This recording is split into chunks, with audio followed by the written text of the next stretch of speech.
दोस्तों, अभी आपने देखा कि किस तरह से देश के 5 राज्यों के विधानसभा चुनाव बीते और उनके नतीजे भी हमारे सामने मौजूद हैं। लेकिन हर बार की तरह इस बार भी हारने वाली पार्टी ने ईवीएम से छेड़छाड़ और काउंटिंग में गलतियों की बात करनी शुरू कर दी है और सपा ने काम गिनती से पहले ही शुरू कर दिया था। अब ये बात कितनी सही और कितनी गलत है, इसका जवाब तो इलेक्शन कमीशन देगा। लेकिन यहाँ मन में एक सवाल तो जरूर आता है कि ये पूरा इलेक्शन प्रोसेस काम कैसे करता है और किस तरह से वोटों की गिनती और रुझान की प्रक्रिया को न्यूज चैनलों पर दिखाया जाता है।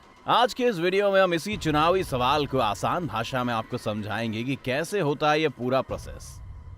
सबसे पहले वोटिंग प्रोसेस से शुरू करते हैं। तो अभी हमारे देश में 2 तरह से वोटिंग करवाई जाती है, जिसमें पहला इलेक्ट्रॉनिक वोटिंग मशीन यानी ईवीएम से और दूसरा postal ballot. Electronic voting system यानी ईवीएम का गेम तो बहुत सिंपल है, क्योंकि इसमें वोटर वोट करने के लिए मतदान केंद्र पर पहुंचकर ही वोट डालते हैं। लेकिन यहाँ गौर करने वाली बात है कि ईवीएम के बगल में ही एक voter verified paper audit trail यानी वीवीपैट बॉक्स रखा होता है, जो कि कांच के शीशे से पूरी तरह ढका होता है। शीशा ट्रांसपेरेंट होता है। जब भी वोटर ईवीएम मशीन में अपने पसंदीदा कैंडिडेट के सामने वाली बटन दबाता है तो वीवीपैट मशीन से एक पर्ची निकलती है, जो सिर्फ 7 सेकंड तक ही दिखाई देती है। इस पर उस उम्मीदवार का नाम और पार्टी का चुनाव चिन्ह छपा होता है, जिसे वोटर ने वोट दिया होता है। इसके बाद ये बॉक्स में गिर जाती है। देश में ईवीएम से पहले पेपर बैलेट की मदद से वोट डाले जाते थे, जिसके बारे में आपने देखा और सुना ही होगा।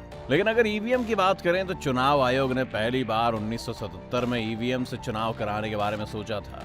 इसके लिए electronics corporation of India limited यानी ECIL को डिजाइन ईवीएम मशीन को तैयार करने की जिम्मेदारी दी गई थी, जिसके बाद साल 1979 में पहली बार ईवीएम का एक मॉडल तैयार किया गया और चुनाव आयोग ने 6 अगस्त 1980 को राजनीतिक दलों के सामने इसकी प्रेजेंटेशन की। राजनीतिक दलों को जब ये मशीन पसंद आ गई तो इसके बाद ईवीएम को बनाने का काम ECIL और भारत इलेक्ट्रॉनिक्स लिमिटेड यानी BEL को दिया गया। इसके बाद सबसे पहले मई 1982 में केरल में आम चुनाव के दौरान ईवीएम का इस्तेमाल किया गया। हालांकि तब तक ईवीएम से चुनाव कराने का कोई कानून नहीं था, जिसके बाद 1989 में संसद में चुनावों में ईवीएम के उपयोग के लिए कानून बनाया गया। ईवीएम से चुनाव कराने पर आम सहमति 1998 में बनी, जिसके बाद एक्सपेरिमेंट के तौर पर मध्य प्रदेश, राजस्थान और दिल्ली की 25 विधानसभा सीटों पर ईवीएम से चुनाव कराए गए। 1999 में 45 लोकसभा सीटों पर और फिर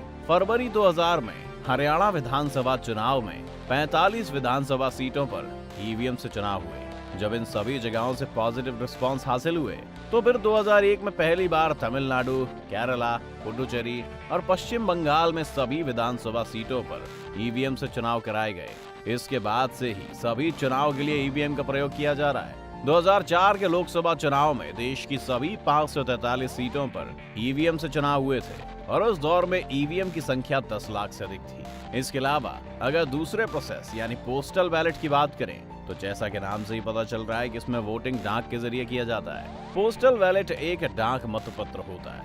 ये 80 के दशक में चलने वाले पेपर बैलेट्स पेपर की तरह होता है। चुनावों में इसका इस्तेमाल उन लोगों द्वारा किया जाता है जो अपनी नौकरी के कारण अपने चुनाव क्षेत्र में मतदान नहीं कर पाते। जब ये लोग पोस्टल की मदद से वोट डालते हैं तो इन्हें सर्विस वोटर्स या एब्सेंटी वोटर्स भी कहा जाता है। चुनाव आयोग ने पोस्टल बैलेट से वोट देने का अधिकार कुछ ही लोगों को दिया हुआ है, जिसमें सेना में काम कर रहे सैनिक, अर्धसैनिक बल, चुनाव के काम में लगे हुए कर्मचारी और विदेशों में रहने वाले भारतीय अधिकारी। पोस्टल बैलेट में मतदाता को इसके लिए चुनाव आयोग से मिले फॉर्म 13B में दिए गए निर्देशों के अनुसार अपने पसंद के उम्मीदवार के नाम के सामने एक क्रॉस या सही का निशान लगाकर अपना वोट डालना होता है। फिर वही निशान लगाकर पेपर को छोटे लिफाफे के अंदर डालकर उस लिफाफे को बंद कर दिया जाता है। इस लिफाफे पर फॉर्म 13B का लेबल भी चिपका दिया जाता है। उस पर साइन करके चुनाव अधिकारी से भी ऑथराइज्ड करवाया जाता है। पोस्टल बैलेट से वोट डालने वाला वोटर निर्धारित प्रारूप में अपना बैलेट डाक के जरिए या सीधे संबंधित जिले के रिटर्निंग ऑफिसर तक भेजता है। रिटर्निंग ऑफिसर उस बंद लिफाफे को बिना खोले मतपेटियों में रख देता है। मतपेटी को निर्धारित समय पर मतगणना स्थल पर बने स्ट्रांग रूम में जमा कर दिया जाता है। फिर ये मतगणना वाले दिन ही खुलता है। तो ये तो हो गए दोनों प्रोसेस के बारे में पूरी जानकारी। अब आइए आपको बताते हैं कि मतगणना के दिन दोनों तरीके से पड़े वोटों की गिनती आखिर कैसे होती है। मतदान खत्म होने के बाद कड़ी सुरक्षा के बीच पोलिंग ऑफिसर ईवीएम को मतगणना केंद्र पर बने स्ट्रांग रूम मतगणना वाले दिन अलग अलग चरण में मतों की गिनती होती है। हर चरण में 14 ईवीएम खोली जाती है। आमतौर पर एक बूथ पर एक ईवीएम मशीन लगी होती है। और हर बूथ को करीब 1200 वोटर्स के लिए बनाया जाता है। 60% से 70% वोटिंग के हिसाब से हर बूथ पर 750 से 850 वोट पड़ते हैं। इस हिसाब से हर राउंड में 14 ईवीएम से करीब 10,000 से लेकर 12,000 वोट गिने जाते हैं। क्योंकि एक राउंड में चुनाव आयोग 10 से 12,000 वोट ही गिन सकता है, इसलिए चुनाव आयोग ने हर राउंड में 14 ईवीएम के वोट गिनने की पॉलिसी बनाई हुई है। काउंटिंग हॉल में बांस और लकड़ी के बल्लियों से घेर कर चारों ओर एक बैरिकेडिंग बनाई जाती है, जिसके अंदर 14 टेबल लगे होते हैं। हर टेबल पर एक ईवीएम मशीन के वोट गिने जाते हैं। इस बैरिकेडिंग में एक तरफ ब्लैक बोर्ड होता है। हर राउंड की गिनती के बाद सभी प्रत्याशियों को मिले वोटों को इसी ब्लैक बोर्ड पर लिखा जाता है। एक बूथ की ईवीएम मशीन को एक टेबल पर रखा जाता है। किस टेबल पर किस बूथ की मशीन रखी जाएगी, इसके लिए पहले से एक चार्ट तैयार कर लिया जाता है। सुबह 8 बजे से मतगणना शुरू होती है। पहले पोस्टल बैलेट की गिनती की जाती है। पोस्टल बैलेट के 30 मिनट बाद ईवीएम की गिनती होती है। ईवीएम मशीन में एक बटन होती है जिसे रिजल्ट 1 कहते हैं। रिजल्ट 1 को दबाते ही पता चल जाता है कि किस कैंडिडेट को कितने वोट मिले।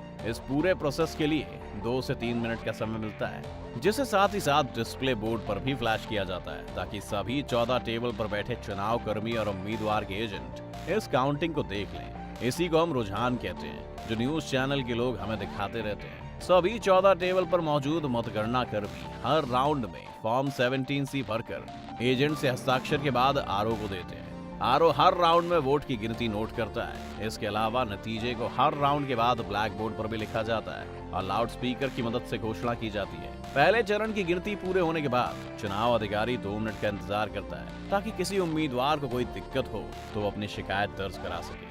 ऐसा इसलिए क्योंकि एक राउंड की वोटिंग तभी खत्म होती है जब सारे उम्मीदवारों की तरफ से ये मान लिया जाता है कि काउंटिंग सही है। लेकिन अगर कोई उम्मीदवार शिकायत दर्ज करवाता है तो ये रिटर्निंग ऑफिसर पर निर्भर करता है कि वो फिर से वोटों की गिनती करवाना चाहता है या फिर वो उस उम्मीदवार को किसी तरह समझाए कि कोई गड़बड़ी नहीं हुई है। हर राउंड के बाद रिजल्ट के बारे में राज्य के मुख्य निर्वाचन अधिकारी को रिटर्निंग ऑफिसर सूचना देते रहते हैं। लेकिन अगर ईवीएम मशीन से डिस्प्ले हुए रिजल्ट में किसी को बहुत ज्यादा आपत्ति होती है और विवाद की स्थिति बनती है, तो ऐसे में काम आता है वीवीपैट बॉक्स, जिसके बारे में हमने आपको बताया था कि जो ईवीएम मशीन के बगल में लगा रहता है और जिसमें ईवीएम में बटन दबाने के बाद उस उम्मीदवार के नाम की पर्ची गिर जाती है। ईवीएम पर विवाद की स्थिति में उन्हीं पर्चियों को गिना जाता है और अगर ईवीएम पर शो होने वाले रिजल्ट और वीवीपैट की पर्चियों की संख्या एक बराबर नहीं आती है, तो ऐसी स्थिति में उस बूथ की वोटिंग को रद्द करवा देते हैं। इस तरह से कहा जा सकता है कि ईवीएम का पूरा प्रोसेस कई लेवल की सिक्योरिटी से होकर गुजरता है,